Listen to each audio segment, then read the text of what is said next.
Good afternoon, everybody. Thank you for joining us today, connecting with the Pennsylvania Game Commission. My name is Lori, and I will be managing this session today. I just want to make sure that everyone can hear us. So on the right of your screen, you should see a GoToWebinar panel, and down towards the bottom, there's a questions tab. If you could just jot me a note that you are able to hear, that would be fabulous.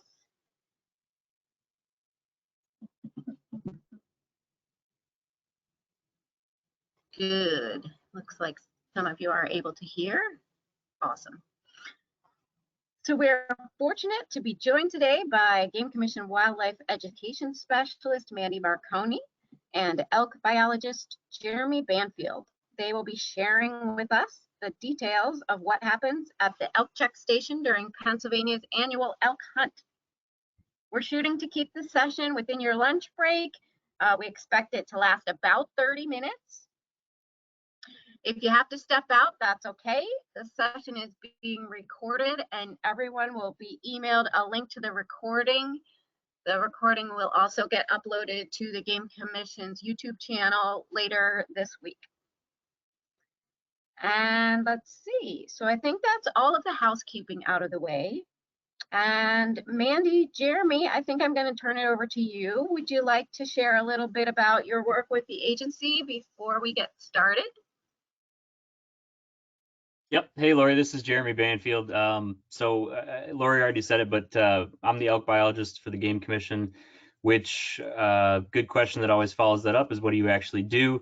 In a nutshell, I am responsible for the population management, the habitat, and kind of the people elk interaction as well.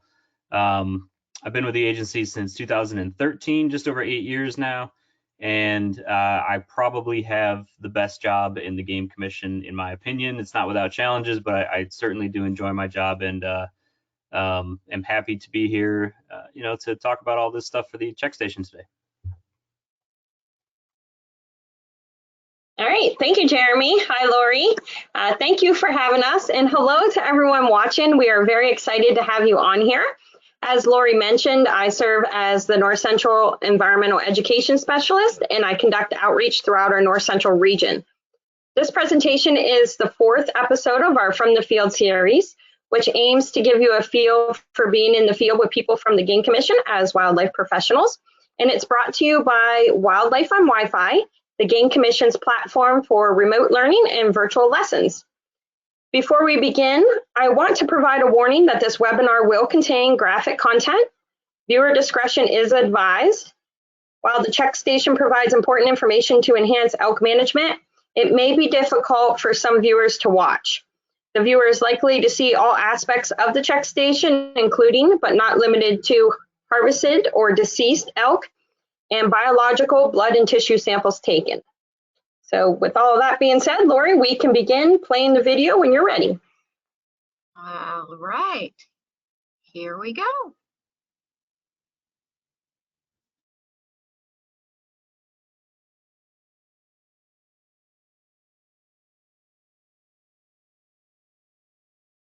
We're here at the Elk Check Station on day number 2. It's one of the busiest days of the Elk Check Station, and it's not quite open yet, so I'm just going to give us a look around while everyone's getting organized and getting set up. This is just the crane that they use to weigh the elk.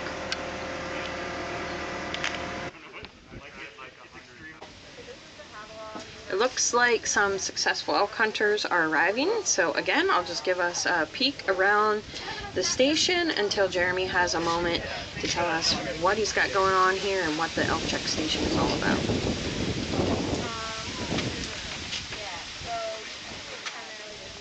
All right, the elk are starting to get checked in. They're talking with the hunters and they're taking some samples.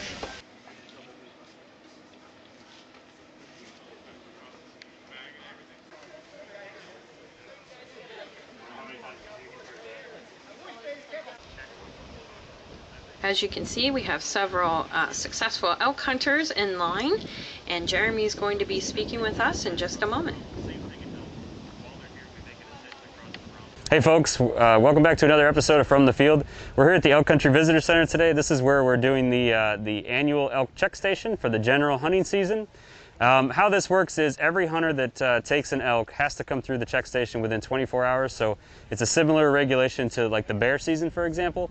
And what we're doing when they're coming through here is it gives us a really good opportunity to collect a whole bunch of biological samples in a really short time frame. So as the animals are coming through, we're pulling first, and one of our biggest priorities is a chronic wasting disease sample, so a CWD sample. On the cows, most of them are not going to be mounted with a shoulder mount, so we're able to take the sample right here. For the bulls, a lot of times the hunters want to shoulder mount those, and how we get around that, where we can still get our sample and they can still get their mount, is we'll give them a cooler. And in the cooler, there's a prepaid mailer, and how it works is the taxidermist will cape that animal out, take the antlers off, and then plop the remainder of the head back in the cooler, and then it gets shipped directly back to us. So that way we still get our sample, they still get their mount, and we get about 99% of the samples. Every year there might be one that gets lost somewhere in translation, but for the most part we get a lot of those samples that way. I should throw out there right now that all of our animals, all of our elk have been CWD negative or not detected up to this point. Some of the other samples that we take is a blood sample, so we ask the hunters to bring in a blood sample that they collect while they're field dressing the animals. They just scoop that blood sample out of the body cavity. It comes in here. We actually transfer it over to a blood tube and we spin it down and then it gets sent off for testing. On cows, it's tested for pregnancy. On bulls and cows, actually, it's tested for brucellosis as well. So in addition to the blood sample, we're also taking, on the cows, we're asking the hunters to bring in a uterus sample. That's also used for pregnancy. It's kind of the gold standard, and that's being compared to the blood sample later on. For the bulls, we're asking the hunters to bring in the scrotum, and then here at the check station, we're actually removing the testes from the scrotum. Those are then being overnight shipped to Texas A&M University, where the sperm quality is being tested. And when I say quality, I mean different measures of motility and viability, but quality overall for the sperm sample. So some of the other samples that we pull is we take a tooth, and we take one of the central incisors from the bottom jaw, and that's actually sliced microscopic thin, stained, and put on a slide. And then under a microscope, it looks like almost like the rings in a tree. So with every with every year of age, a layer of cementum is added to the tooth, and you can kind of just count those up the same way that you would count rings in a tree. It's done under a microscope, and that gives us the age of the animals. And then we do a weight as well as an index of health. One of the last samples that we're taking specifically on the cows is also a measure of rump fat. So if you've ever harvested a white-tailed deer, you might notice that there's that thick layer of fat across the rump. Same thing on elk, and then when they're coming through the check station, we're able to measure that while we're here. So we're making an incision across the rump and then measuring that fat thickness from the top of the muscle to the bottom of the skin. So the check station for the general season, first part of November here, is done here at the Elk Country Visitor Center. That season has a lot more tags in it, and so it's much more efficient for us to do it here. For the early season, the early archery season in the last part of September, we still do a check station. It's just much smaller scale because there's a fewer number of tags in those seasons, and we do that on at one of our buildings close by to here. And then the same thing for the late cow season as well. I mean, we're still doing a check station. We're still pulling all the same samples. We're just doing it at a different location, again, because it's a smaller pool of hunters. So when the hunters come in here for the general season check station, they have to bring in the head, and that acts as proof of sex, and then we can also get our CWD sample from it. But the animals don't have to come in whole, so they can come in cut up as long as they have the head. They're also bringing in a blood sample, and then for the cows they're bringing in the uterus. For the bulls they're bringing in the scrotum as well. That's really all we need. If they do cut them up, we can't get a weight off of it, obviously. So 90% of the hunters still bring them in whole because they're interested in getting the weight. So who we've got here with us today, it's mostly Game Commission employees. We do have a couple of our partners here with us today. So we have one person from the Keystone Elk Country Alliance helping out. And then we also have somebody from Penn Vet, who is she's actually employed by the University of Pennsylvania, but they are also one of our partners in a Wildlife Futures program. Earlier I said that we're able to get a large number of samples in a short time frame, and really what I'm getting at there is that this is a 6-day season. It's relatively short, and all the animals have to come through here in that 6-day season. So we're able to process them in a relatively short time frame. And the important part about that is they're coming from all parts of the elk range. So when we divvy out tags, each hunter is assigned a specific sex, so either a bull or a cow, and then they're also assigned to a specific hunt zone. And the tags are spread out across all the hunt zones, across the whole elk management area. And so all of those samples are coming from the entire population, so it ends up being a representative sample from the population. So when the hunters are coming through here, it takes maybe 10 to 15 minutes to do one animal. That's a lot longer than the bear check station. Bear check stations, it's typically just a tooth and then some quick questions. Because we're taking so many samples, because we've got some additional questions for the hunters as well, it can take about 10 to 15 minutes. So we tend to get a line on Mondays and Tuesdays of the season, the early part of the season, and then it trickles off later on in the week. It takes time to get the results back, obviously. You know, when we're doing the CWD samples, for example, the tissues that we're testing for CWD are collected here at the check station. We're not actually looking at the tissues here. They're collected here, they're then sent off to a laboratory, and they're the ones that are actually doing the testing. That can take anywhere from 4 to 6 weeks. It depends on the volume that lab is currently experiencing. But once those results are received, we actually send a letter to all of the hunters as well, so that they know whether their animal was negative or positive. Again, all of our elk to date have been negative or not detected for chronic wasting disease. The check station is open to the public. We tend to kind of fence our area off a little bit just because we've got to, we've got to work. So we close off a little bit of the area where we're actually working, but people can come in, they can see the animals weighed, they can observe the testing procedures, they can interact with the hunters, things like that. And then the check station is open every day of the season from 10 to 6. Okay, so I talked a little bit earlier about the different samples that we're collecting. Everything kind of it's a little bit like an assembly line. Everybody has their role, and everything has a certain storage container. So we're taking a small piece of tongue that's actually used for DNA sampling. That goes into ethanol where it can be frozen later on. The tooth sample gets put into a paper envelope, that way it can dry properly later on. CWD samples end up going into a vial of formalin, and that basically is the preservative for the CWD sample. The hunters are given a seal, so a legal seal goes on to the animal that basically says they've been through the check station. They also get a certificate as well. The blood. Let's do the blood quick. Oh, I don't have any. Here we go. Okay.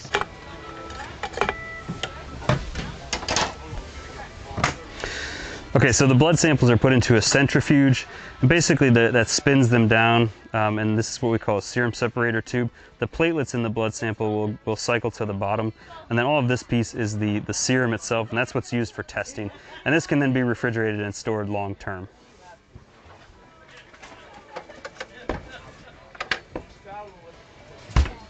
And that's really about it. I mean, we've got some cleaning supplies, water for cleaning, that's kind of everything. Now we're going to look at how the weight is calculated. As the elk is lifted on the crane, the scale on the meter reads the weight in kilograms. So this particular bull elk is weighing in at 267.5 kilograms dressed. And now he's going to convert kilograms to pounds. So the weight of this bull is 588.5 pounds dressed. And now he's going to calculate the live weight by multiplying by 1.3. And the live weight on this bull elk is 765 pounds. Here's a quick look at that 765-pound bull elk. We're just looking at some more of the behind the scenes as the hunters bring their elk through the check station.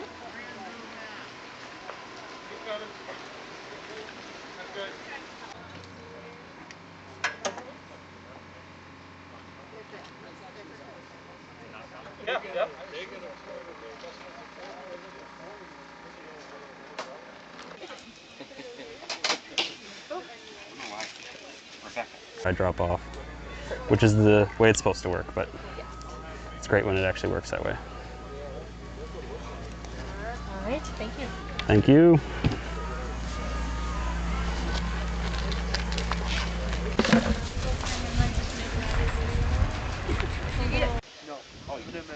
samples are being collected from the elk, while the hunter is providing information to the Game Commission about his harvest.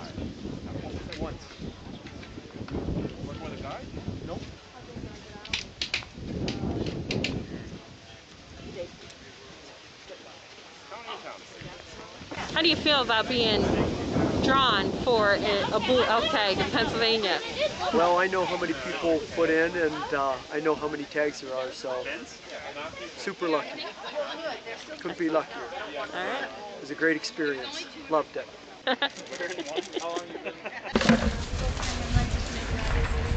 I want to thank Jeremy for providing us a behind-the-scenes look at the Elk Check Station, and I want to thank all of you for tuning in to another episode of From the Field.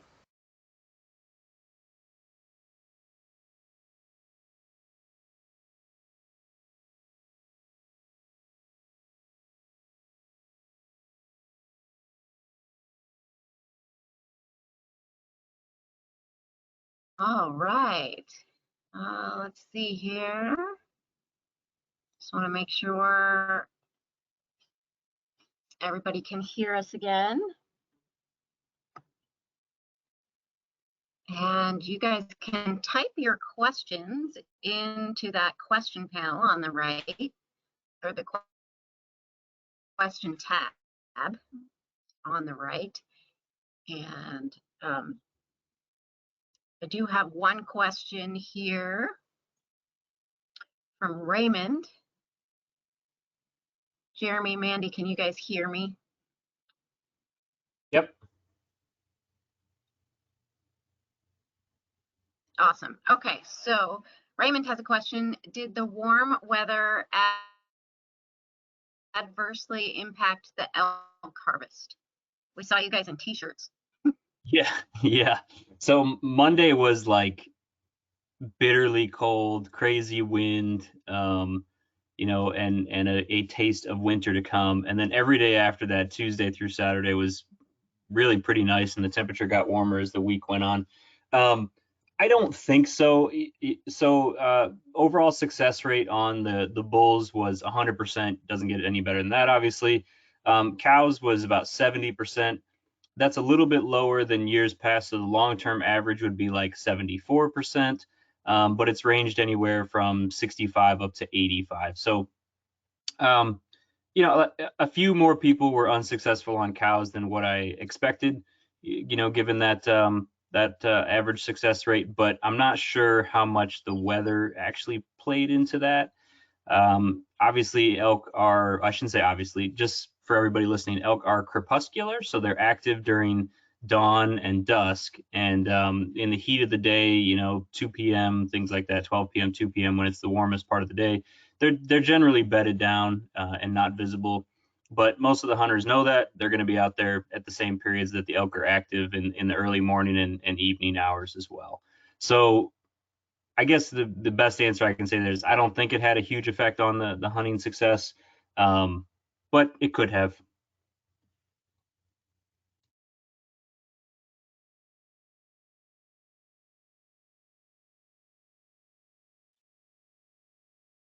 All right, thanks. Next question comes from David, and he is asking about the ivories in a cow as opposed to a bull. Anything specific there? Or can I see the chat? Maybe I can. Specifically, is there a difference between the two? Is that what the question is, or does it not say? Oh, he says, is that ivory worthwhile in a cow? So I think, yes, that he's asking if there's a difference between the ivories in a cow and a bull. Yeah. So hardly any difference whatsoever. Bulls are obviously going to be slightly larger, but not by much. But no, they are virtually the same. And yes, every hunter that comes through the check station, we have to pull a tooth for the age, and nobody cares as long as it's not the ivory. So yeah, they're highly coveted. A lot of people make them into jewelry, and they're basically the same between the bulls and the cows. Again, slight difference in size, but that's a little more controlled by age than anything else. So a yearling cow is going to have a much smaller ivory than like an adult cow. And same thing for bulls. Yearling bull is going to be a lot smaller than an adult bull, but in general, they're the same.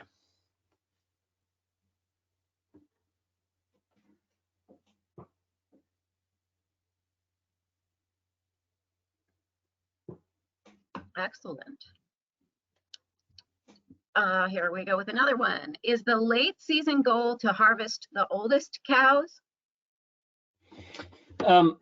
No, not necessarily. The late season is it is designed obviously to reduce populations in certain areas of what I would call high conflict, so areas that elk tend to get into trouble with people more. That's really the goal of that season. It's not age specific. Most hunters will pass up a calf, right? So they recognize a calf and they're going to target probably what I would say is an adult. It's very difficult to tell the difference between a yearling and an adult cow. But in general, the distribution of ages ranges from about 3 to about 10. And once you get past age 10, the number of animals in that age class is markedly lower. So again, the distribution of ages across cow harvest is generally between 3 and 10.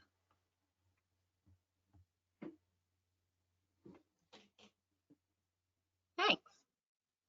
So I know we have a couple different elk seasons. There's an archery season, and the check station isn't open for all of that. So what happens to the elk that are harvested outside of the main firearm season?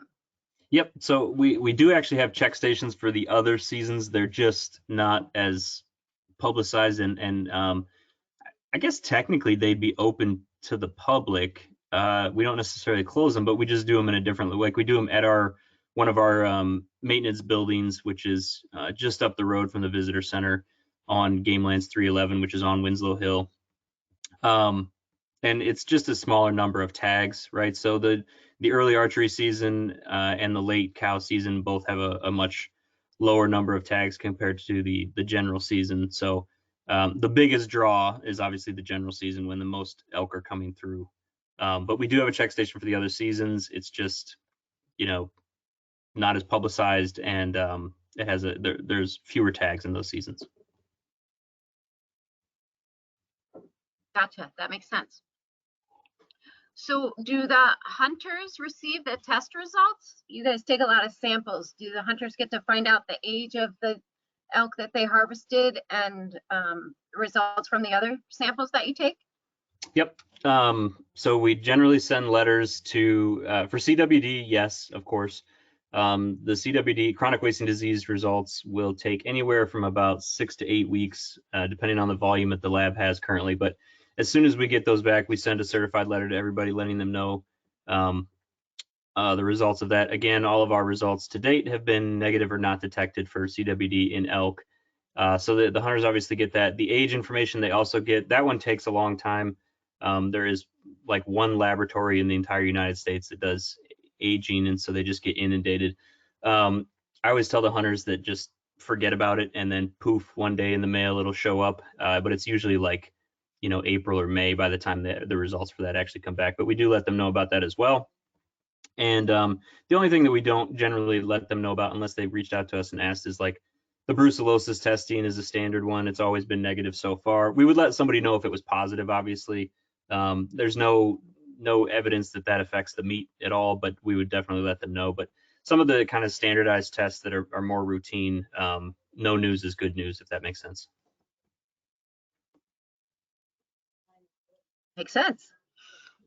How about the oldest elk that has been harvested? Do you know that one?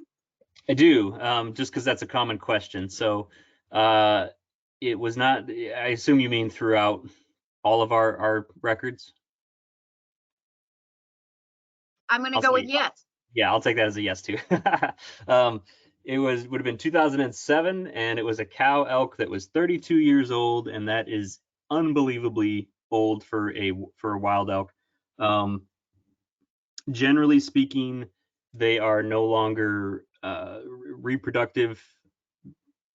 Like they're not able to carry a calf and conceive and carry a calf after about 15 to 18. So in the upper teens, calf production really declines, and we don't really want a whole bunch of animals in those upper age cohorts for that reason, right? So we want all the cows to be contributing to the population and putting a calf back on the ground.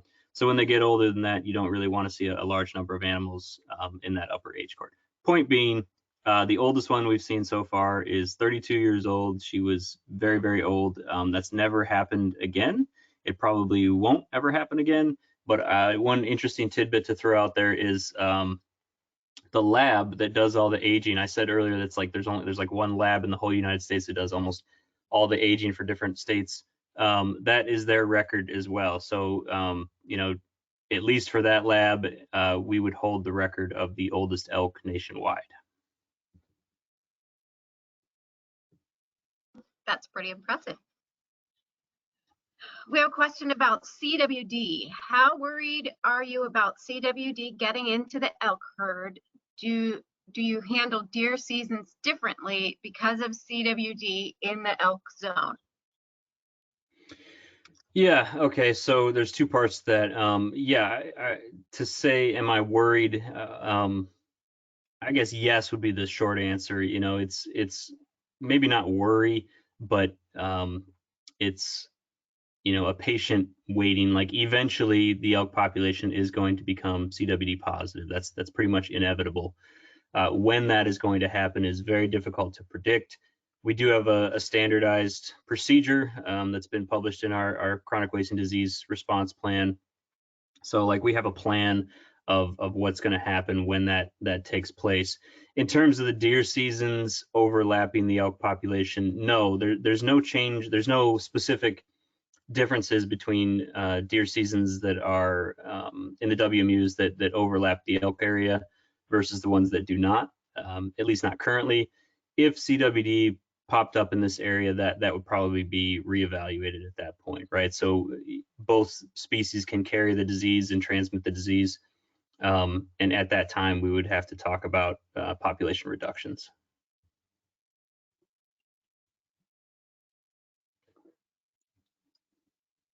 Excellent. I don't have any more questions showing up at the moment. I'm going to give, well, there we go. Okay. We have one here. Have you seen any positive results from the Elk Smart program, or is it too early to tell yet? Yeah, I think it's helped. COVID kind of messed up. Like this was supposed to be the kickoff year, and we were hoping to use the Elk Expo as the springboard for that and really get that message out there. COVID kind of ruined that a little bit because we had to cancel the expo, and it's been somewhat challenging to get the message out there. I think it's early. Things like this definitely take time to get people on board and excited about. I still think it's a positive thing overall. It's going to take some additional time, but that said, it definitely helped. It didn't hurt anything in the process. I agree. It does take a couple years for that kind of stuff to get off the ground, but I'm anxious to see how it continues. It's a lot of good content there. Anthony is asking, how or is the elk range expanding each year? So it depends on what you mean by elk range. We have an elk management area that has pretty clearly defined boundaries. It would be all of 2H, most of 2G. And if that is synonymous to the elk range, then that specific, bounded area is not increasing. We're not expanding that, but within that area, the elk population is definitely expanding. So the current elk management area is only about maybe a half to 2/3 occupied with elk. So there's tremendous room for expansion on the eastern and northern portions, and the elk are slowly expanding into those areas. It's really habitat dependent. So as new preferred habitats are created or manipulated to the point where they are beneficial to elk, the elk are going to slowly move and occupy those areas. And that's kind of one of our long-term goals is we want to move the elk, but we just want to do it in a slow manner throughout the next, I'll say 10 years.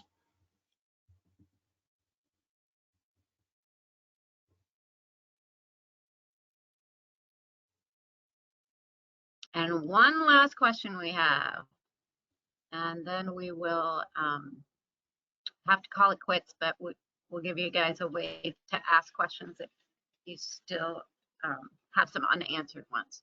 So last question. For the 30% of regular season hunters who were not successful, what percent didn't have a guide? Oh man, that I would have to look that up. So you're saying of the unsuccessful hunters, what percent were on their own? I would have to look it up and I could get back to that individual. The two things that I can throw out there is that 60% of the cow hunters go guided on an annual basis. So almost 100%, it's like 95% of the bull hunters are guided. And then it's about 60% of the cow hunters are guided. I don't know the breakdown between success and unsuccessful related to that 60%, but I could look that up and get back to that individual if they want to email. How would you go about doing that, Lori? So I just switched the screen. There's an email address there, pgccomments@pa.gov. And if you have a question that is unanswered, go ahead and send it there and we will get back to you over email. We do appreciate everybody for joining us today, taking time out of your busy day to hang out with us and learn about the Elk Check Station. I want to thank Mandy and Jeremy for sharing their expertise and their time with us today. And the session has been recorded, so everybody will get an email later today that has a link to the recording. It'll also be uploaded to our YouTube channel. And we just like to encourage you to let us know what programs you'd like to see in the future. You can send them to that email address so that we can help address your interests in future webinars and future from the field sessions for the Wildlife on Wi-Fi folks.